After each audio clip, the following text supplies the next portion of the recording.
Did testosterone play an important part in the Ray Rice domestic violence incident? We think that it did. Yeah, I mean, when you look at the video, what you see is this powerfully built, high-T guy who's completely out of control. Now, that doesn't mean that everybody who has high T is going to be out of control. Well, there's a lot of reasons for domestic violence. Sure. I mean, the person could come from a house where there is domestic violence. He could come from a culture that condones it, or at least doesn't dismiss it. And he could have been beat as a kid himself. But testosterone does play a part. Well, there's really three testosterone-related factors here. The first one is aggression. The second one is anger fueled by testosterone. And the third one is the punisher-enforcer syndrome. So let's talk about aggression first. Yeah, I mean, there's a dark and a light side to testosterone. On the light side, it's assertion. It's fabulous. The person has drive. The person has focus. The person will to win. Yeah, which you see, of course, in sports. That's exactly what football players need. Right. But the dark side is that the person can be violent. And actually, the psychological definition of aggression is hostility with the intention to harm. Violence and hostility with the intention to harm. And in tests, it has been found that those who are criminally violent do have high levels of testosterone. Yeah, there are higher levels. But doesn't mean that a guy who has high testosterone is going to be criminally violent. So we just keep saying this just in case you get confused. So that's the aggression center, but that's big. I mean, and part of the thing is that the aggression center in a male brain is much larger than a woman's. Well, and add that to the fact that these are people who are trained to be aggressive. So there's all that going for it. And then there's another thing about the brain. Women's brains are connected. Their aggression center is connected to their center of reason.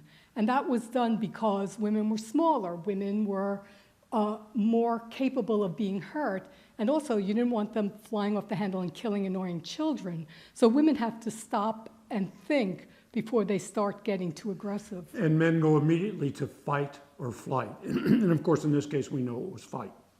Yeah, which brings us, of course, to that whole anger thing. Right. Now, when a man gets angry, he gets a shot of testosterone, which goes to his aggression center in his brain.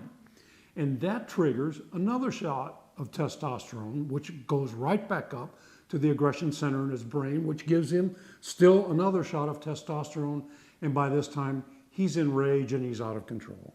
And the whole thing takes like a split second. And again, not every time a guy is angry, he's going to go from 0 to 10 the way he did in the Ray Rice video.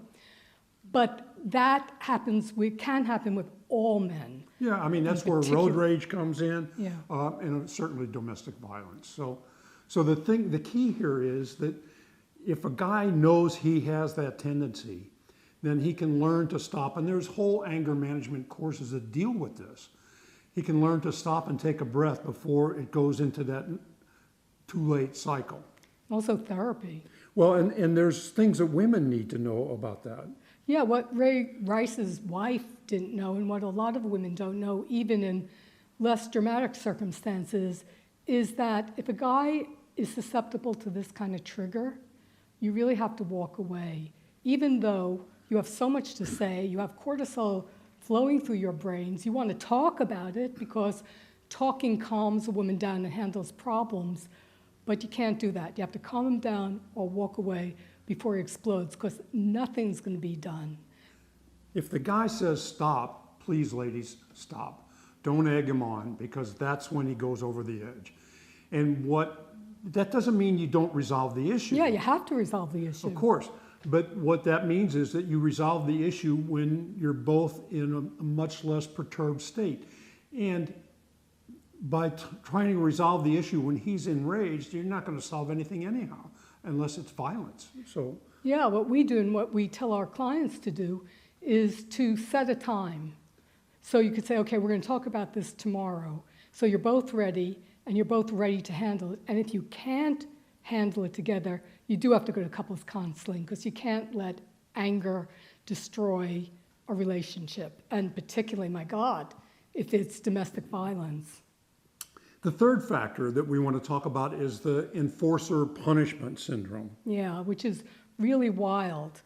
It's when we found that researchers did a test on men in a competitive situation, and they found that if a man felt that he was being disrespected Or wronged, Yeah. or he saw someone else doing something wrong, he wanted to punish that person. yeah, and his testosterone went up, and particularly there's a kind of testosterone, that's testosterone concentrate, that went up. And so he punishes the person who's doing the wrongdoing. And if he perceives that the wrongdoing is being done to him, then he wants to retaliate right away. And he does that, and he even feels good about it. He does, and that's not like a character flaw. There's actually a physical element of that too. He gets a shot of a pleasure hormone. So all those factors come into play. Yeah. Why don't you wrap it up? Okay, ladies and gentlemen. So when you're looking at anger or domestic violence, you really do have to be aware of those three characteristics of testosterone: aggression, Anger, yep, and the potential for 0 to 10 anger, and the punishment element. And just to cap this thing, there's certain things that have to be done here. In the NFL and the military, where domestic violence is rampant, education is really the key. Punishing people by, it has to be done, of course, suspending these people, and no tolerance. Zero. No That's tolerance horrible. for any abuse to women or terrible, children. yeah. And education for everybody to prevent it from happening. This has to be out there in the public and talked about. Absolutely. To find out more about this and other hormone-related incidents, Go to our website, and most importantly, read our book. so that's why they do that. Men, women, and their hormones. Have great relationships. And happy Landings.